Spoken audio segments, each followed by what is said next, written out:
protestantes no enseñar. Que no enseñaran una doctrina diferente. ¿Qué le dice la Biblia a los protestantes? Que no enseñaran una doctrina diferente. ¿Qué le dice la Biblia a los protestantes que lo oigan?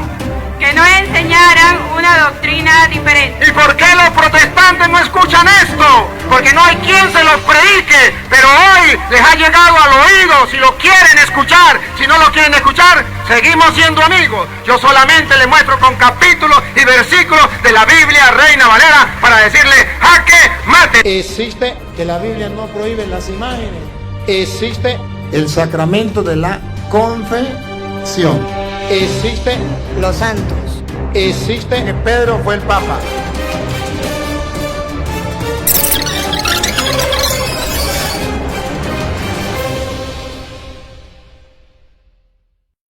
Lo que le está pasando a Venezuela, ¿han escuchado por las redes sociales y por la noticia?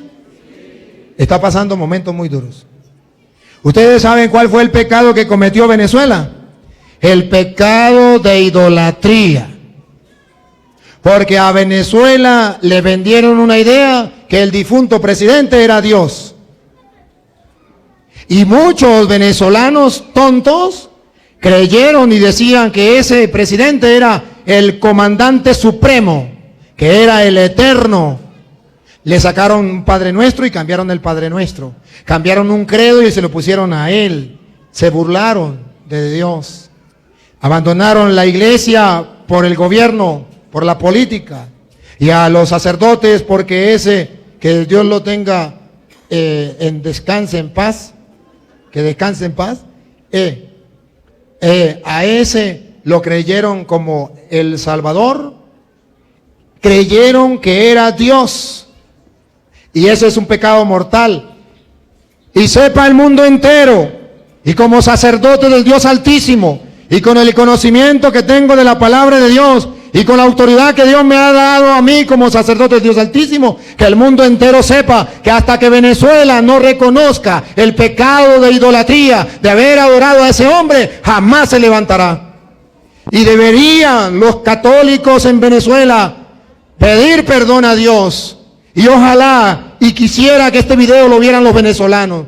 Hasta que los venezolanos no le pidan perdón a Dios por haber cometido tal pecado de idolatría, no podrá levantarse Venezuela. Porque Venezuela no escuchó la palabra de Dios de Hechos de los Apóstoles capítulo 12, versículo 20, donde estaba escrito que no podemos nosotros creer que un hombre es Dios, por muy bonito que hable, por mucho dinero que tenga, por mucho que lo ame, no puedo creer que es Dios. Y ese es el pecado que cometió Venezuela. Y ahora dice: no sabemos qué estamos pagando. Pues miren lo que estamos pagando, lo que dice las Sagradas Escrituras. Oiga. Por aquel entonces, Herodes estaba muy irritado con los ciudadanos de Tiro. Un gobernante como el de Venezuela. Siga. Y de Sidón. De común acuerdo, se presentaron ante él y, después de ganarse a Blasto, tesorero del rey, buscaron una solución pacífica, ya que su país dependía de Herodes para su abastecimiento. El día señalado, Herodes, vestido con el manto real, se sentó en la tribuna y le dirigió la palabra. Como aquel que te conté, que lo que hacía era hablar por televisión y se encadenaba y le dirigía las parábolas al pueblo. Entonces el pueblo lo empezó a aclamar: esta es la voz de Dios. Ese es el pecado de Venezuela, cuando comenzó a clamar que lo que decía ese mortal, para la muestra un botón, ya se murió, lo enterraron, que lo que decía ese mortal era palabra de Dios, y lo que estaba en la Biblia y lo que decían los sacerdotes no era palabra de Dios, sino lo que decía él. Repítalo, lo último. Entonces el pueblo empezó a aclamarlo, diciendo: esta es la voz de Dios, no de un hombre. No de un hombre, el supremo, el eterno. Pero de repente, mire lo que le pasó al comandante de Venezuela. De repente, lo hirió el ángel del Señor. No es casualidad, lo hirió el ángel del Señor. No fue Estados Unidos. Por no haber devuelto a Dios el honor. Por no haberle dado devuelto a Dios el honor. Y empezó a llenarse de gusanos que lo comían hasta que murió. ¿Recuerdan la enfermedad de ese señor? que era como que si lo estuvieran comiendo los gusanos, hasta que murió. Y hasta que el pueblo de Venezuela, les suplico, pueblo de Venezuela, escuche la voz del sacerdote del Dios Altísimo, que hoy te dirige estas palabras. Hasta que no tomen conciencia y no le pidan perdón a Dios por haber creído que un hombre era Dios y caer en pecado de idolatría, no se levantarán. Y eso está escrito en Jeremías 17, del 1 en adelante. Y perdónenme, hermanos, pero tengo que hacerlo públicamente para que algún día los venezolanos lo reconozcan y el pueblo de Venezuela se vuelva a levantar, porque si no, no se levantará. Así está escrito en Jeremías 17, del 1 en adelante. El pecado de Judá El pecado de Judá, que es el mismo pecado de Venezuela, está escrito con un punzón de acero, está escrito con un punzón de acero, con una punta de diamante. Está grabado sobre la tabla de su corazón y sobre los cuernos de sus altares. Sus altares y sus postes sagrados. Y para los que no saben, llenaron a Venezuela de altares de los santeros, de los babalaos, de los brujos. Sus altares Y sus postes sagrados los recuerdan debajo de los árboles verdes, en las lomas altas y los cerros del llano.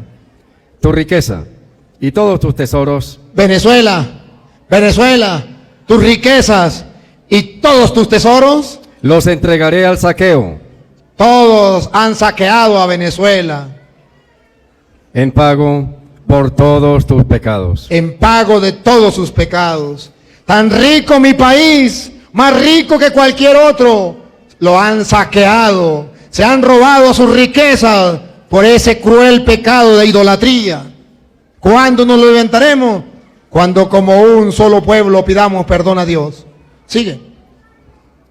En esos santuarios altos por todo tu territorio tendrás que desprenderte de la propiedad que te había regalado. Tendrás que defenderte de la propiedad que te habían regalado.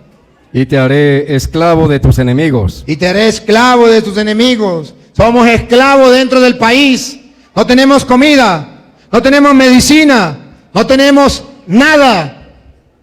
Somos esclavos en el país y sin poder salir, porque ya los otros países no nos quieren recibir. No tenemos libertad de decisión. No tenemos libertad. Y yo sé que con este mensaje muchos se pondrán molestos y me harán la guerra. Pero la voz de Dios no se puede tapar. Esclavos dentro del mismo país. Ustedes tienen para comer, denle gracias a Dios. Ustedes tienen para vestir, ustedes tienen medicina, ustedes tienen libertad, ustedes tienen lo que nosotros deseamos y no tenemos. Disfrútenlo y denle gracias a Dios y cuídenlo. Sigan. Y te haré esclavos de tus enemigos en una tierra desconocida. Y entonces ahora tenemos que salir a tierras desconocidas. ¿Cuántos venezolanos? Ya van por los 5 millones de venezolanos o más que están saliendo a tierras desconocidas con los brazos cruzados. Aquí estoy para que me den trabajo. Pueblos, no traten mal a los venezolanos. Ellos salen porque se están muriendo de hambre. Y no se pongan molestos porque a lo mejor le quita su trabajo. Pero es que si no trabaja, ¿cómo va a comer? Pueblos, no se ponga bravo con los venezolanos, porque a lo mejor le robó algo. Pero es que si no roba, ¿qué va a comer? Usted también haría lo mismo. Cuando sale con sus hijos y no tiene que comer y sus hijos están muriendo de hambre, dime qué haría. Fui forastero y me hospedaste. Tuve hambre, me diste de comer. Cristianos que me escuchan, ahí está Cristo en cada venezolano que está llegando a su país, muerto de hambre, necesitado. Verás si eres buen samaritano. Verás si practica lo que dice el Señor. El juicio final, tuve hambre, me diste de comer. ¿Cuándo, Señor? Esos venezolanos que llegaron, que no tenían que comer y tú les diste de comer. Queridos hermanos venezolanos, en este momento difícil que está pasando Venezuela por el terremoto, quiero como sacerdote del Dios Altísimo darles una palabra de aliento y también llamarlos a la unidad. Ahorita como hermanos tenemos que unirnos para ayudarnos. Sí podemos hacerlo, cada uno a su manera, podemos tendernos la mano, hoy por ti, mañana por mí. La mejor ayuda, de cierto, es orar a Dios por la situación que estamos viviendo, por los que han muerto, por los que han herido, por sus familiares. Y desde aquí quiero pedirle a Dios por el eterno descanso de toda la comunidad y la fortaleza para sus familiares. Que Dios los cielos les bendiga, les acompañe, les proteja, les ayude a todos ustedes, hermanos, que están luchando ya más cerca. Nosotros pues estamos un poquito lejos de la capital, pero nos unimos desde el Táchira, nos unimos a Caracas y a los otros lugares donde están sufriendo esas dificultades. Que Dios de los cielos, de que sirvo como sacerdote, les bendiga y les siga ayudando en todo momento, en el nombre del Padre, del Hijo y del Espíritu Santo. Amén. Un abrazo para todos. ¡Ánimo!